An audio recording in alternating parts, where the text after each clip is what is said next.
Florida, the place that answers the question, what if all the stuff that didn't make it in a hot dog became a state?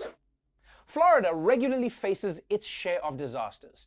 Rising sea levels, hurricanes, rampant sleeve robbery, and now it's looking at toxic floods. We're going to turn now to Florida, where tonight there is a frantic effort to prevent a catastrophic flood from a wastewater pond near Tampa. Hundreds have been evacuated. Crews are pumping out millions of gallons of toxic water to relieve pressure at the pond. The Piney Point Reservoir at an old phosphate plant is surrounded by radioactive material. A collapse of the aging reservoir could send a 20-foot wall of wastewater into nearby areas. That's why 30 million gallons of the contaminated water are being pumped every 24 hours. Into Tampa Bay and other waterways, raising fears it could kill fish and wildlife. Some 300 homes and a nearby prison already under evacuation orders. Sweet Jesus. Florida could get hit by a 20-foot wall of toxic water surrounded by radioactive material? You know what this means, right? If this thing breaks, it's going to create a race of mutant Florida people. Nudes. Now, you might be thinking, wait, Trevor, I thought a radioactive flood was Florida's origin story. But no, this is a new threat from a toxic waste pond, which raises a big question. Isn't it weird that America just dumps its toxic waste in a pond and calls it a day? I mean, it's never a great sign when your solution to a problem sounds like a problem. We have a lot of toxic waste to get rid of. And you know what I'm thinking? Toxic waste pond? Toxic waste pond.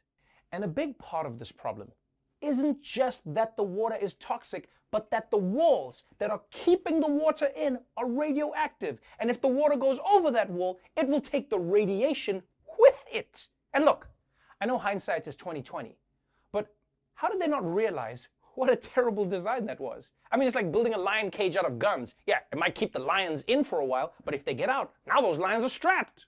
Moving on now to some business news.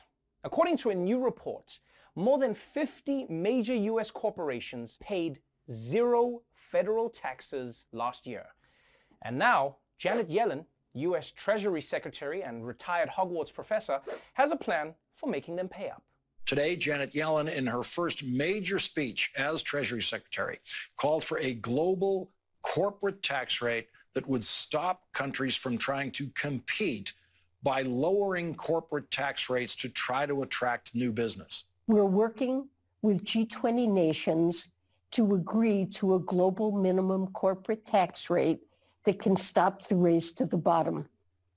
Together, we can use a global minimum tax to make sure the global economy thrives based on a more level playing field. Now this is a great idea. Because guys, let's be real. Corporations shouldn't be able to move to a different country just to avoid higher taxes, right? They should move to a different country to avoid going to prison for all those children they got killed. I mean, it's actually wild that corporations can be incredibly profitable, but not pay into the societies that support them. It's kind of like if Mark Zuckerberg still lived at his parents' house and didn't pay rent. You're a billionaire, my man. At least chip in for the cable. And what makes the system more frustrating is how little corporations have to do to claim that they're located in another country for tax purposes. And do you have any proof that your company operates out of the Cayman Islands? I have the seashell. Okay, I get it. No need to bury us in all this paperwork. I get it. Put the shell away. I get it. So look, I'm actually glad that they're trying to force corporations to pay their fair share. But this is only going to work if you get all the countries to agree to it. You know, it's like bars in a college town. If there's one of them not checking IDs, well, then that's where the party's at. Honestly, I don't even know if getting all the countries on Earth is even enough. I mean, why do you think Elon Musk and Jeff Bezos want to go to Mars so bad? It's not to advance human knowledge. They just want to set up a P.O. box, baby. And finally, let's pour out a 40 gigabyte bottle for an old internet friend who is soon to be no more. It's the end of an era. Yahoo Answers announced it'll be shutting down on May 4th. Users won't be able to post any new questions or answers after April 20th.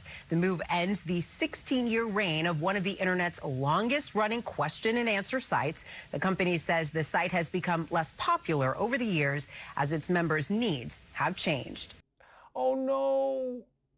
Now where will we go to get life or death medical advice from anonymous strangers? I mean, this was the spot. But yes, if you don't know about Yahoo Answers, it's the site where the world's dumbest people seek answers to even dumber questions. Questions like, do you think humans will ever be able to walk on the sun? Or, does spider have puss-puss? And I know people will say that Yahoo Answers was a wasteland. You know, the questions were all so stupid, but that's exactly what made it so valuable. Because no matter what you searched online, whether it was what happens if I swallowed an AirPod, or how to tie a tie when hand is stuck in toaster, you knew that at least one other person had already asked it on Yahoo Answers, and you felt a little less alone. By the way, the AirPod comes out in your poop. The truth is, Yahoo Answers is dead now because it wasn't keeping up with the more effective services. Because it kept people misinformed. But to truly be successful in this day and age, you also have to radicalize people into white supremacy. That's how you make it in tech. But still, people, I'm sad to see Yahoo Answers go. I mean, it's never easy to say goodbye to beloved old websites. I still remember where I was the day Ask Jeeves was assassinated. Fucking Al-Qaeda, man.